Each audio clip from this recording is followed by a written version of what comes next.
करना है। जो है वो हमारा नहीं है, जो हमारा है उसको पहचान करके पकड़ लेना है। बस इसी का नाम मुक्ति है। परमात्मा हमारा है, उसको पा लेना ही मुक्ति है। अच्छा, त्याग तुम सकते नहीं। हम जैसे ये कह रहे हैं भाई साहब मोह माया से, ठीक है मोह माया से तो पहले नंबर तो तुम कपड़े ही नहीं उतारो, ये भी मोह माया है।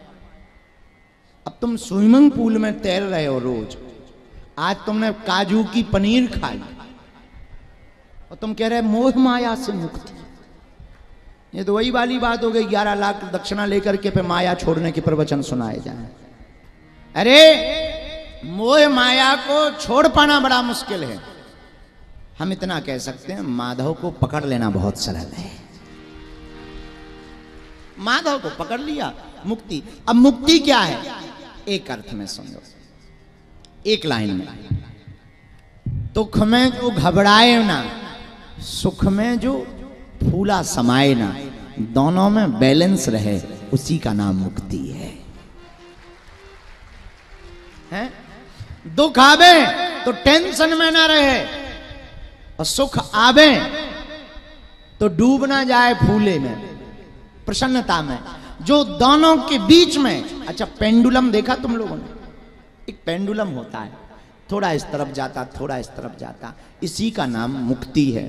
दुख में टेंशन ना हो गए, सुखी में प्रसन्नता ना हो गए, जो ऐसी जिंदगी का मालिक बन जाए, समझ लेना वो मुक्त हो गया है। अब तुम्हें निर्णय लेना है कि तुम मुक्त हो गए कि नहीं। और मुक्त होने का निर्णय कैसे लोगे? अखबार पढ़ते हो, चाय पीते हो और 30 मर गए, जरा बिस्कुट देना। बताओ, 30 मर गए, तुम बिस्कुट मंगा दो। अरे 30 नहीं 36 मरे होंगे, झूठ लिखा है इन्होंने। थोड़ा सा नमकीन लिया, नमकीन। 36 टपक गए हो तुम नमकीन, लेकिन उसी लिस्ट में तुम्हारे कोई अपने का नाम लिखा मिल जाए, तुरंत तो चाय छोड़ोगे, भाग जाओगे। मरते रोज हैं, पर तुम्हें दुख कब होता? जब कोई अपना मरता है।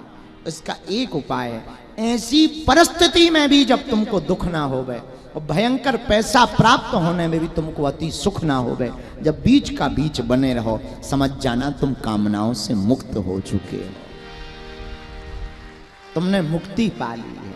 अच्छा, है ये बड़ा कठिन काम, पर बड़ा सरल भी है। बोलो सीताराम। उसके लिए हम एक गीत हमेशा गाते थे, सुख भी मुझे प्यारे।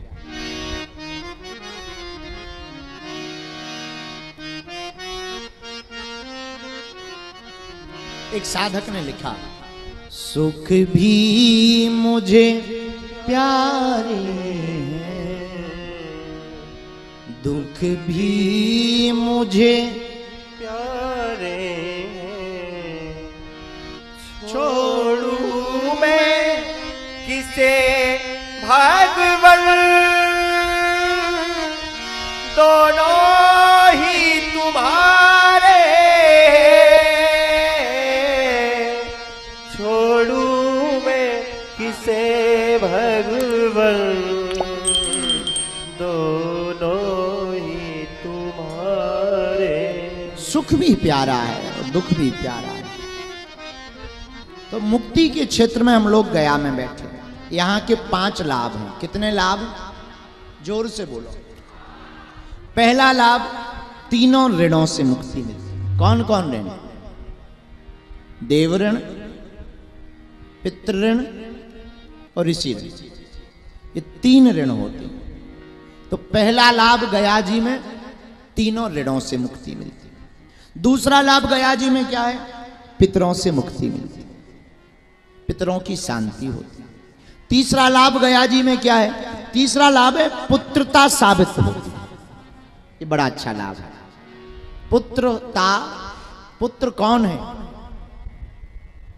जिस पुत्र ने माता पिता को प्रसन्नता दी हो, माता पिता के पिंडदान के कार्य को अपने विधिवत रूप से पूर्ण संपन्न किया गया हो, किया हो, उसी को पुत्र कहा जाएगा। ये भी बड़ा अद्भुत लाभ है। तो ये तीसरा लाभ है कि आपको पुत्रता साबित होगी। आज जितने भी लोग यहाँ बैठे हैं, आपके पूर्वज ऊपर बैठे बैठे धन्य मना रहे होंगे, हमारे वंश में एक बेटा बेटी ऐसा जाया है जिसने गयाजी में आकर के हम लोगों के निमित्त पिंडदान करवाया है। चौथा लाभ अश्वमेध यज्ञ जैसा समान पुण्य गयाजी में आकर के पिंडदान करने का प्राप्त होता है।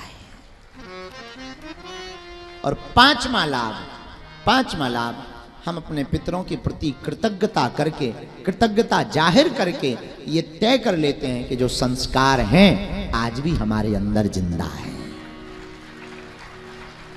ये गयाजी के 5 लाभ। लेकिन एक बात हो, गयाजी आकर के अगर हमने अपने पितरों के निमित्त में कृतज्ञता ज्ञापित नहीं की, श्रद्धा अर्पित नहीं की, तो थोड़ा सा एक बार विचार करना, क्या आपने जिस वंश में जन्म लिया उसके लिए कुछ किया? जिस वंश में कुल में आपने जन्म लिया उसके लिए अगर आपने कुछ नहीं किया तो आपने फिर कुछ भी नहीं किया। कितना भी कुछ कर लो, कितना भी नाम कमा लो, धन कमा लो, पर जिस कुल में जन्म लिया, जिस वंश में जन्म लिया, उस कुल के लिए अगर कुछ नहीं किया तो आपने कुछ भी नहीं किया। बुरा ना मानना, हम अक्सर एक सूत्र बोलते हैं, बेटा और बेटी वो महान है। वो महान नहीं है जो माता पिता के नाम से जाना जाए, बेटा और बेटी तो वो महान है जिनके नाम से माता पिता को जाना जाए।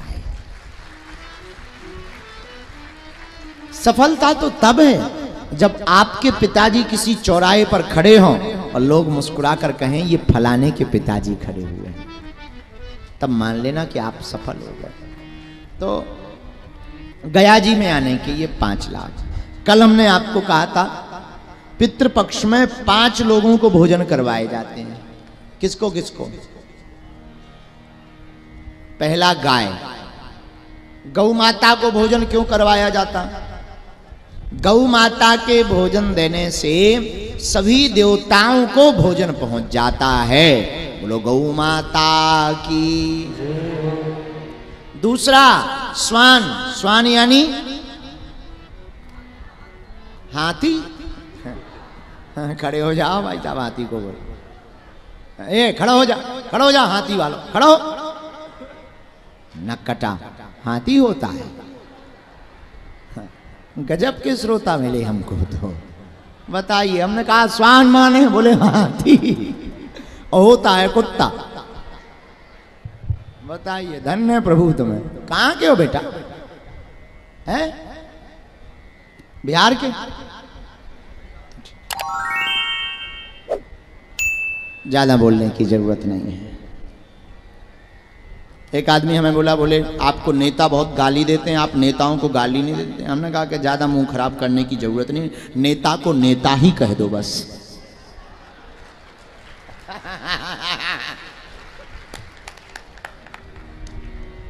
हो गया काम।